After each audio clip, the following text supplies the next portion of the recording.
মধ্যে সরকারের সবচেয়ে জনপ্রিয় ব্যক্তি ছিলেন ডক্টর আসিফ নজরুল, এবং তার জনপ্রিয়তা ডক্টর ইউনূসের চাইতেও ছাত্র সমাজে বেশি এবং জনগণের মধ্যে বেশি, এবং তাকে নিয়ে অনেক আশা আকাঙ্ক্ষা ছিল। তো তিনিও এই সময়টিতে ট্রলের শিকার হলেন। এর কারণ হলো এই ভারত ইলিশ রপ্তানি নিয়ে বহু বছর আগে তিনি বলেছেন যে এটা ঠিক হচ্ছে না। তিনি আবেগ প্রকাশ করেছেন যে তাকে যদি কেউ সুযোগ দেয় বা তিনি যদি ভবিষ্যতে সুযোগ পান রাষ্ট্র পরিচালনার জন্য এই করবেন। তো ওই বিষয়গুলো নিয়ে ভীষণ রকম ট্রল হচ্ছে যখন আমরা খবর জানতে পারলাম যে সরকার ভারতে ৩,০০০ মেট্রিক টন ইলিশ রপ্তানির সিদ্ধান্ত নিয়েছে। এটা বন্ধুত্বের নমুনা স্বরূপ। দ্বিতীয়ত, ভারতের যে এখন পুজো হচ্ছে, সেই পুজোয় প্রতি বছরই আমরা ইলিশ পাঠাই। এবছর ইলিশ পাঠাবো, এটা নিয়ে কোনো আবেগ দেখানো যাবে না। এবং এই কথা খুব নির্ভেজাল কাটছাট ভাবে যিনি এখন অর্থ উপদেষ্টা রয়েছেন ডক্টর সালেউদ্দিন, তিনি বললেন বটে, কিন্তু জনগণ খেলো না, জনগণ তাকেও রেহাই দেয়নি। এখানে মূল ব্যাপারটা হলো যে মানুষের যে আবেগ, এই আবেগের পেছনে অনেক কারণ রয়েছে। আমাদের দেশে মাঝে মধ্যে কাঁচামরিচের সংকট প্রবল হয়ে যায়, এবং ভারত থেকে কাঁচামরিচ আসছে, ভারত থেকে পেঁয়াজ আসে, রসুন আসে, চাল আসে, ডাল আসে। এবং ভারত যখন এই বিপদে পড়ে দুনিয়ার কোথাও খাওয়াতে পারে না, তখন অনেক সময় এরা ডাম্পিং স্টেশন হিসেবে বাংলাদেশে ব্যবহার করে, কম দামে গরু ছেড়ে দেয়। এবং অন্য যখন তাদের দরকার হয় তখন তারা এই একটা গরু দেবে না, আর যখন দরকার হয় তখন হাজার হাজার গরু তারা করে কি সীমান্ত নিজেদের জিম্মায় পাড়ি দিয়ে আমাদের বাংলাদেশে তারা এই গরুগুলো বিএসএ পাচার করে। স্বয়ং যাকে বলা হয় এই গরু পাচারকারী এই গ্রুপের সাথে স্বরাষ্ট্রমন্ত্রী অমিত শাহ জড়িত। লক্ষ লক্ষ গরু পাচার করে দিয়ে আমাদের খামারিদেরকে তারা শেষ করে দেয় 1 বছর 2 বছর পর পর। আবার করে কি কৃত্রিম সংকট সৃষ্টি করে পুরো বাজারের আমাদের যে মাংসের যে বাজার, এটাকে অস্থির করে দেয়। আপনি চিন্তা করেন যে কলকাতাতে 1 কেজি গরুর মাংস যদি 200 রুপি হয় বা সর্বোচ্চ 250 রুপি হয়, আমাদের দেশে কেন 800 টাকা হবে?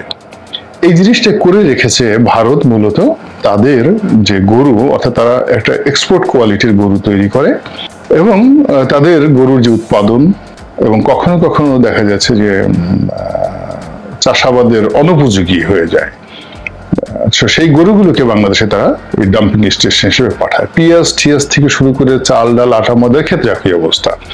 অর্থাৎ যখন আমাদের কোনো প্রয়োজন হয়, এখন পর্যন্ত সেই 1971 থেকে এই পর্যন্ত আমরা 1 বস্তা চাল ভারতের কাছ থেকে অনুদান হিসেবে পাইনি, কিনতে পারিনি। 1 কেজি পেঁয়াজ অনুদান হিসেবে পাইনি, কিনতে পারিনি। বরং আমাদের যখন প্রয়োজন হয়েছে তারা সীমান্ত বন্ধ করে দিয়েছে, নির্দয়ভাবে, নিষ্ঠুরভাবে। তো যেই ভারতীয়রা আমাদেরকে সেই স্বাধীনতার পর থেকে আজ অবধি বারবার শুধু আমাদেরকে নিয়ে ছিনিমিনি খেলছে, তুচ্ছ করছে, তাচ্ছিল্য করছে, আমাদের রক্ত শোষণ করে তারা তাদের সৌধ নির্মাণ করছে, এবং আমাদের এই ভূখণ্ডটিকে গ্রাস করার জন্য তারা অখণ্ড ভারতের একটা মানচিত্র তৈরি করে অশোক চক্র নাম দিয়ে, সম্রাট অশোকের জমানাতে যে বৃহত্তর ভারত ছিল এরকম একটা মানচিত্র তারা পার্লামেন্ট ভবনে টানিয়ে রেখেছে। ইট মিনস আগামী দিনে ভারত বাংলাদেশকে দখল করবে, আর আমরা সেই ভারতকে পুজোর সময় ইলিশ পাঠাবো ৩,০০০ মেট্রিক টন। এবং সেটা না হয় আওয়ামী লীগ পাঠালে মানা যেত, কিন্তু যে ডক্টর ইউনূস, যে ফরিদা ভাবি, যে ডক্টর আসিফ নজরুল, যারা এত সুন্দর করে বললেন, এমন একটা ভাবসাব দেখালেন যে এই মুহূর্তে আমরা ভারতের সঙ্গে একেবারে রীতিমতো চোখে চোখ রেখে কথা বলবো, 1 চুল ছাড় দেওয়া হবে না, এবং শেখ হাসিনা বাড়াবাড়ি করলে এটা করবো, হ্যাং করেঙ্গা ত্যাং করেঙ্গা, লাঠিকে আন্দার মুগুর ভরেঙ্গা, তারপর আর বললাম না। তো এরকম লম্ফজম্প দেওয়ার পরে হঠাৎ করে মিউ মিউ ভিজা বিড়াল হওয়ার রিজনটা কি, কারণটা কি? কেন আমাদেরকে এই সময়টাতে 1 বছর না হয় দিতেন না?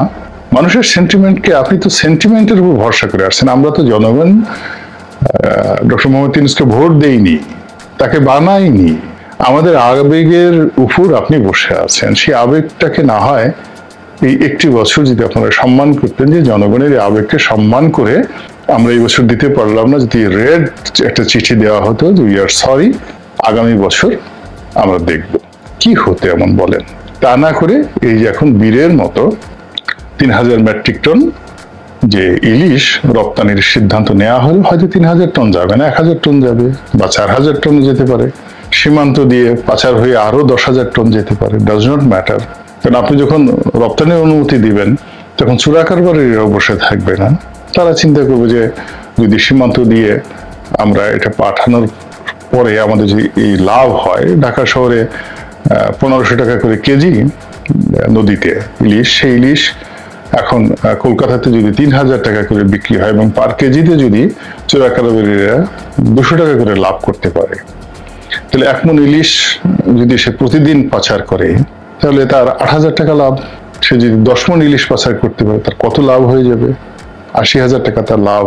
তো যেখানে একজন চোরা কারবারি ডিম, গরু এইগুলো সব ঝুঁকি নিয়ে চুরি করে তার 5,000 টাকা সেখানে সে লাভ করতে পারে না, সেখানে যদি সে এই কয়েকদিনে 2-4-5 লাখ টাকা লাভ করতে পারে, সে তো কারো আইন মানবে না, কোনো কথা শুনবে না। সে পুরো মেঘনা নদী খালি করে সমস্ত ইলিশ ভারতে পাচার করবে। তো এই জিনিসটার যে দরজাটা বর্তমান উপদেষ্টা মন্ডলীরা করলেন, তারা এই কাজটি না করলেই সর্বাঙ্গীন মঙ্গল হতো। মূল গণমাধ্যম বা মূল ধারার যে সকল গণমাধ্যম রয়েছে সেখানেও ইলিশ রপ্তানি নিয়ে আলোচনা হচ্ছে, তবে সীমিত পরিসরে। কিন্তু সামাজিক মাধ্যমে কোটি কোটি মানুষ, একেবারে যারা ডক্টর মোহাম্মদ ইউনূসের উপদেষ্টা আছেন তারা সহ ডক্টর মোহাম্মদ ইউনূসকে নিয়ে এমন সব বিশ্রী এবং আজে বাজে কথা বলছেন যা কিনা এখানে বলা সম্ভব নয়। অনেক বাংলা গান রয়েছে এবং সে সকল গান গাওয়া হচ্ছে, অনেক প্রবাদ রয়েছে যে এত যখন কর্মকাণ্ড করবেন তো এত ঢং করার কি দরকার ছিল। যেমন আমাদের এই যে 2009 থেকে এ পর্যন্ত, 2009 না, ঠিক 2006 থেকেই আমরা মূলত কন্টিনিউয়াসলি ভারতের প্রতি আমাদের যে ক্রোধ, ক্ষোভ, অবিশ্বাস, সন্দেহ এটি বেড়ে যাচ্ছে এবং আমরা সাধারণ মানুষ ভারতকে অবন্ধু রাষ্ট্র হিসেবে মনে করছি এবং সীমান্তের হত্যাকাণ্ড থেকে শুরু করে তাদের নানা রকম দাদাগিরি এবং বিভিন্ন সময়টিতে বাংলাদেশকে অপদস্থ করার জন্য ভারত দিল্লি থেকে, কলকাতা থেকে, কিংবা এই যে আমাদেরকে ঘিরে ভারতের যে 7 সিস্টার্স রয়েছে, এই রাজ্যগুলোতে যে সকল ঘটনা ঘটে তার দ্বারা আমরা আসলে প্রতি মুহূর্তে অপমানিত হয়ে আসছি। আমরা জানি যে অর্থনৈতিকভাবে এখন আমরা ভারতের বেশিরভাগ রাজ্যের চাইতে ভালো অবস্থানে আছি এবং বৈশ্বিক যে প্রেক্ষাপট সেখানে বাঙালিকে, মানে আমাদের এই বাংলাদেশের মানুষকে হেয় করার কোনো রকম একমাত্র সামরিক দিক ছাড়া আসলে অন্য কোনো বিষয়ে ভারতের শ্রেষ্ঠত্ব নেই। তো সেখানে যখন ভারতের একজন স্বরাষ্ট্রমন্ত্রী বাঙালিদেরকে টানিয়ে পেটানোর হুমকি দেন, তাদেরকে কুকুরের মতো লাথি দিয়ে বের করে দেওয়ার জন্য বাল থ্যাকারের মতো শীর্ষ রাজনীতিবিদ শিবসেনার প্রধান যখন হুঙ্কার দেন, যেখানে নরেন্দ্র মোদী থেকে শুরু করে শীর্ষস্থানীয় ভারতীয়রা যারা রাজনীতিবিদ রয়েছেন তারা বাংলাদেশের মানুষদেরকে অপমান করে নানা রকম বক্তৃতা, বিবৃতি নির্বাচনের ময়দানে দেন, সরকারি এবং বেসরকারি ভাবে। তো এগুলোর ফলে আমরা একটা প্ল্যাটফর্ম চাচ্ছি দীর্ঘদিন ধরে, ভারত বিরোধী একটা প্ল্যাটফর্ম, যারা ভারতের বিরুদ্ধে কথা বলতে পারবে তাদেরকে আমরা হিরো মনে করব। এই যে আমাদের দেশের বাইরে অনেকগুলো সামাজিক মাধ্যমের অ্যাক্টিভিস্ট রয়েছেন, ইনক্লুডিং সেফায়েতুল্লাহ সেফুদা, মানে সকলেই দলমত নির্বিশেষে তারা যে জনপ্রিয়তা অর্জন করেছেন, 1 নম্বর হলো তারা সকলেই ভারত বিরোধী দেশের বাইরে। দ্বিতীয় যে ঘটনা হলো ভারতকে যারা ভালোবাসে তাদের মধ্যে প্রধানতম শেখ হাসিনা, তো শেখ হাসিনাকেও তারা ঘৃণা করেন এবং এই কারণে কিন্তু দেখেন বাংলাদেশের যে কোনো রাজনৈতিক ব্যক্তিত্বের চাইতে কেবলমাত্র ইউটিউব করে, ফেসবুক করে অনেকগুলো প্রবাসী বাঙালি তারা বেশ জনপ্রিয় এবং প্রভাবশালী ইনফ্লুয়েন্সার। তারা যে কোনো একটা কথা বললে, লিখলে আমাদের সমাজে প্রতিক্রিয়া তৈরি হয়। ভারতের ধ্রুব রাঠির পর্যায়ে না হলেও ধ্রুব রাঠি ভারতের এখন সামাজিক মাধ্যমের সবচেয়ে প্রভাবশালী, এবং নরেন্দ্র মোদীর আজকে দুরবস্থার জন্য দায়ী করা হয় Dhruv Rathee is the main man.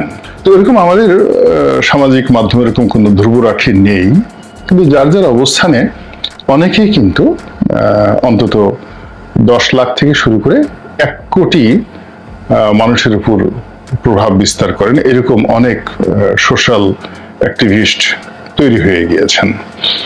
তো যারা তৈরি হয়েছেন তারা কিন্তু ভারত বিরোধিতাকে পুঁজি করেই কিন্তু এই কাজগুলো করেছেন, এবং তার ফলে কিন্তু দেখেন এই যারা গণমাধ্যমে এবং সামাজিক মাধ্যমে কাজ করেন তাদের সম্মিলিত প্রচেষ্টাতে যে প্রচার চলেছে, প্রোপাগান্ডা চলেছে, যা এই ছাত্রদের আন্দোলনকে রীতিমতো ফুয়েল দিয়েছে, জ্বালানি দিয়েছে, এবং এটিকে একেবারে সর্বোচ্চ পর্যায়ে নিয়ে গেছে। তো যেটা বলছিলাম, এখন সেই যে ভারত বিরোধিতা, সেই বিরোধিতার সুফল আমরা পেয়েছি, গণঅভ্যুত্থান হয়েছে, জনগণ ভারতের বিপক্ষে দাঁড়িয়েছে, এবং আওয়ামী লীগের পতনের যে প্রধানতম কারণ 1, 2, 3 এরকম 3টি কারণ যদি বলা হয়, তার মধ্যে প্রো ইন্ডিয়ান অর্থাৎ অতিরিক্ত ভারত প্রীতি, মোদী প্রীতি, এই কারণে শেখ হাসিনার পতন হয়েছে। তো সেই শেখ হাসিনার পতনের উপরে যে মসনদ রচিত হয়েছে, সেই মসনদের উপর বসে ডক্টর মোহাম্মদ ইউনূস যখন বললেন যে শেখ হাসিনা সম্পর্কে বললেন যে তার উচিত বা তাকে চুপ থাকতে হবে, এবং ভারতকে বললেন যে শেখ হাসিনার ব্যাপারে যদি ভারত বাড়াবাড়ি করে এটি খুবই অবন্ধু সুলভ হবে, এবং তিনি ভারতের চোখে চোখ রেখে কথা বলার অঙ্গীকার ব্যক্ত করলেন, এবং তার স্বরাষ্ট্র উপদেষ্টা বললেন যে সীমান্তে এখন থেকে বিএসএফ কে আর পিঠ দেখাবে না, একটা গুলি চললে আর একটা গুলি চলবে, এইরকম একটা মেসেজ যখন দেওয়া হলো, সমস্ত বাংলাদেশ খুশিতে টকবক করলো যে না, অনেকদিন পর আমরা একজন নেপোলিয়ন বোনাপার্টকে পেয়েছি, একজন জুলিয়াস সিজারকে পেয়েছি, বাপের বেটা বটে। এই ডক্টর ইউনূস সাহেবকে যদি আরো 10 বছর আগে আমরা ক্ষমতায় বসাতাম, আমাদের এত দুর্গতি হতো না, এরকম আফসোস করছেন। তারপর উপদেষ্টাদের মধ্যে যিনি মৎস্য উপদেষ্টা, কবি ফরহাদ মাজাহারের ওয়াইফ, আমাদের ফরিদা ভাবি, তো তিনি শান্তশিষ্ট নরম প্রকৃতির একজন শ্রদ্ধেয়া মহিলা।